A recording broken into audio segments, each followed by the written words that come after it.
1962년 6월 1일 대한민국 경상남도 밀양의 평화로운 작은 마을에서 태어난 김청은 많은 사람이 이해하기 힘든 깊은 슬픔을 지닌 사람입니다.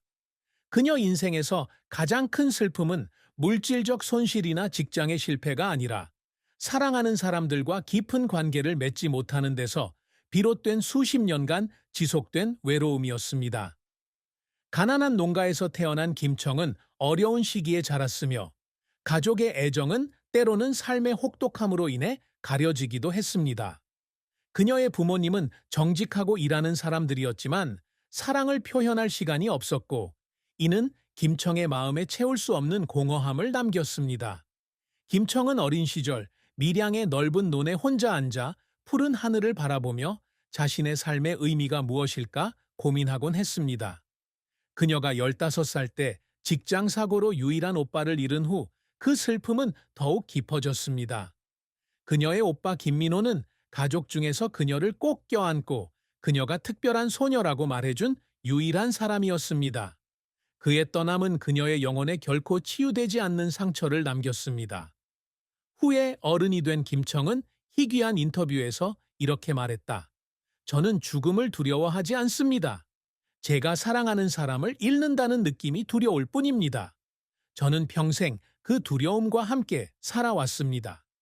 이 슬픔은 개인적인 상실일 뿐만 아니라 주변 사람들에게 나쁜 일이 일어나는 것을 막을 수 없다는 고통이기도 합니다.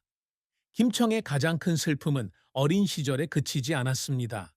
그녀는 중년에 접어들면서 전통적 가치가 더 이상 강조되지 않는 다른 세상에서 자라는 자녀들의 소외 현상에 직면했습니다. 그녀는 자기 자신과 다른 가족들 사이에서 조화를 찾지 못하고 소외된 사람처럼 느꼈습니다. 이로 인해 그녀는 종종 생각에 빠지게 되고 가족에 대해 언급할 때마다 슬픈 표정으로 먼 곳을 바라보게 됩니다. 그 슬픔은 특정한 사건이 아니라 수년에 걸쳐 이어지는 얽힌 감정의 연속이며 끝이 없는 슬픈 노래와 같습니다. 김청의 경력은 흥망성쇠가 반복되는 여정이었으며 그녀는 놀라운 성공을 거두기도 했고 쓰라린 실패도 겪었습니다. 김청은 가난한 집안에서 태어나 어린 시절에 적절한 교육을 받을 기회가 없었습니다. 하지만 그녀는 강한 의지와 타고난 지능을 가지고 있었고 그것이 그녀가 환경의 한계를 극복하는 데 도움이 되었습니다. 그녀는 20세의 기회를 찾아 밀양을 떠나 서울로 가서 명동 지역의 작은 공장에서 의류 노동자로 일했습니다. 일은 힘들었고 급여는 낮았지만 김청 씨는 결코 포기하지 않았습니다. 그녀는 숙련된 노동자로부터 재봉하는 법을 배웠고 종종 바늘에서 피가 났음에도 불구하고 퇴근 후 몇 시간씩 연습했습니다. 김청의 첫 번째 성공은 한 패션 매장 주인이 그녀의 재능을 눈여겨보면서 이루어졌습니다. 그녀는 23세인 1985년에 서울에서 열린 문화 행사를 위해 전통 한복 컬렉션을 디자인해달라는 의뢰를 받았습니다. 이 컬렉션은 섬세한 라인과 창의적인 색상 조합으로 큰 인기를 끌었고 이를 통해 김청의 이름이 한국 패션계에 알려지게 되었습니다. 그녀는 여기서 한복과 기타 전통 의상을 생산하는 데 특화된 청실크라는 작은 재봉 작업장을 열었습니다. 1990년대 후반에는 청스실크가 사랑받는 브랜드로 자리매김했고 일본과 미국에도 제품을 수출했습니다. 하지만 김청의 경력이 항상 순탄했던 것은 아니다. 1997년 아시아 금융위기는 그녀의 사업에 큰 타격을 입혔습니다.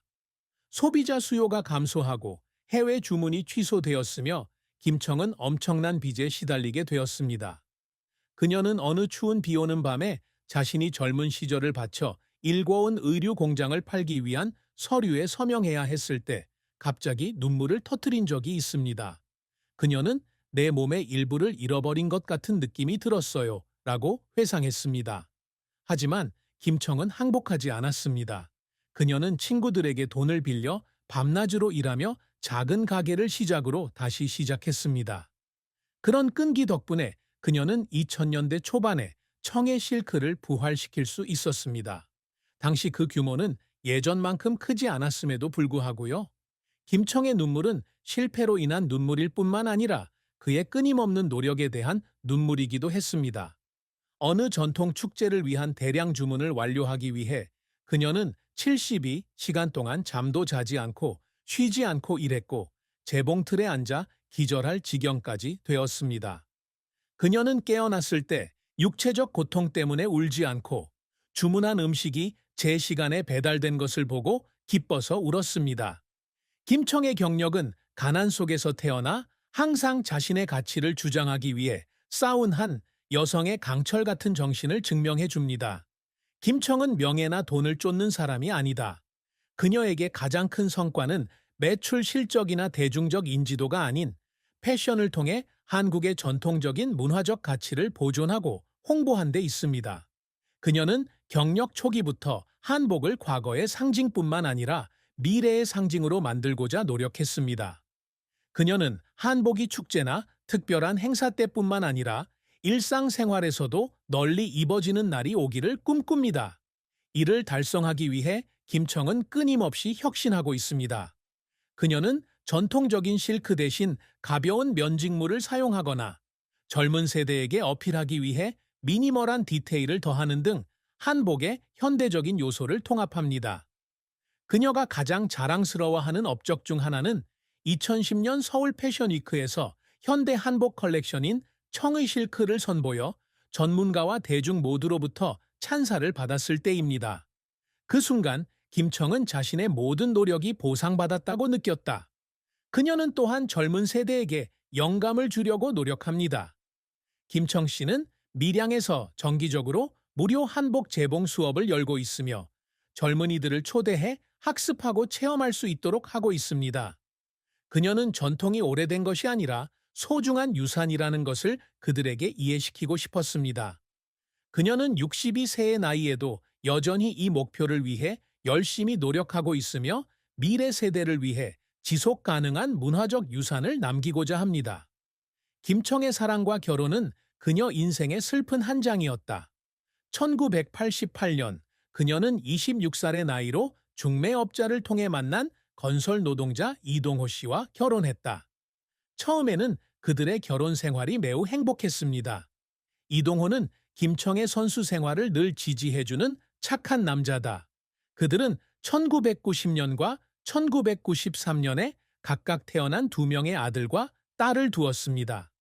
그러나 그 행복은 오래가지 못했습니다. 1997년 금융위기는 김청의 경력에 영향을 미쳤을 뿐만 아니라 그녀의 결혼 생활에도 갈등을 일으켰습니다. 이동호는 직장을 잃고 우울증에 빠져 술을 마시기 시작했습니다. 다툼은 잦아지고 김청은 청의 비단을 되살리려고 애쓰며 홀로 가족의 짐을 져야만 한다. 2001년 수년간의 고통 끝에 그녀는 이혼을 결심했습니다. 이 결정은 그녀의 마음을 아프게 했을 뿐만 아니라 가족을 하나로 모으는 데 실패했다는 느낌으로 그녀에게 깊은 슬픔을 안겨주었습니다. 이혼 후 김청은 다시 결혼하지 않았다. 그녀는 한때 사랑은 자신에게 사치일 뿐이며 과거의 고통을 반복하고 싶지 않다고 말한 적이 있다. 그럼에도 불구하고 그녀는 아이들을 위해 이동호 씨와 존중하는 관계를 유지하였고 때로는 결혼 생활을 지켜내기 위해 인내심을 갖지 못한 자신을 비난하기도 했습니다. 우선 김청은 서울 종로구 인근의 한적한 동네에 위치한 청스실크라는 작은 가게를 운영하고 있다. 종로구는 전통 공예품 가게로 유명하다. 이 가게는 크지는 않아요. 약 50평 정도밖에 안 돼요. 하지만 그녀가 직접 디자인한 한복 세트를 전시하는 곳이죠. 내부에는 깔끔하게 정리된 나무 선반이 있으며 경상남도의 지역 공급업체로부터 신중하게 선택한 실크, 면, 리넨 롤이 전시되어 있습니다. 매장의 가치는 매장 자체에만 있는 것이 아니라 청스 실크가 수십 년간 쌓아온 명성에도 있습니다.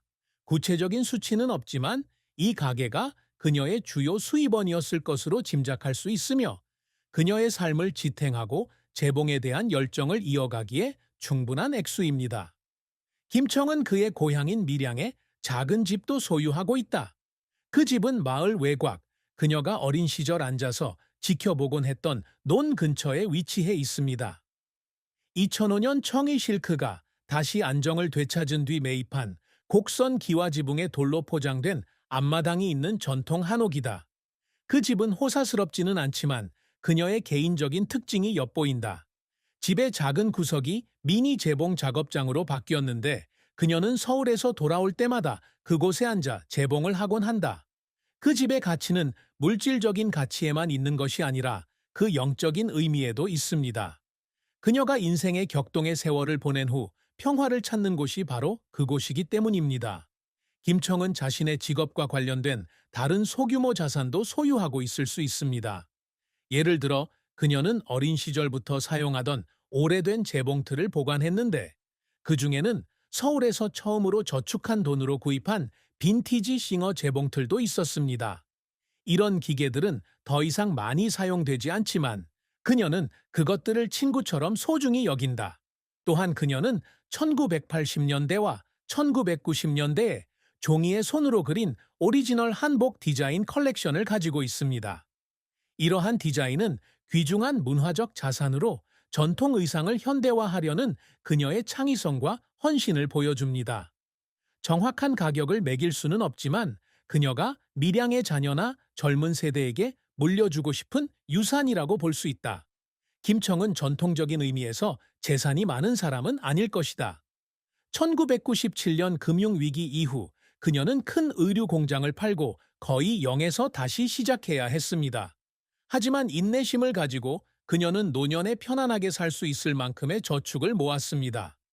그녀가 그 돈을 지역 은행 계좌에 보관하여 일상 생활비를 지불하고 재봉 재료를 구입하고 가끔은 자신이 개최하는 무료 수업을 지원하는데 사용했을 가능성이 있습니다. 그녀는 돈을 낭비하는 사람이 아니었고 밀양에서 자란 그녀처럼 흰밥, 김치, 된장국으로 이루어진 간단한 식사로 단순하게 살았습니다. 결국 김청의 부의 일부는 그녀가 구축한 관계와 명성에 기인합니다. 돈으로 환산할 수는 없지만 전통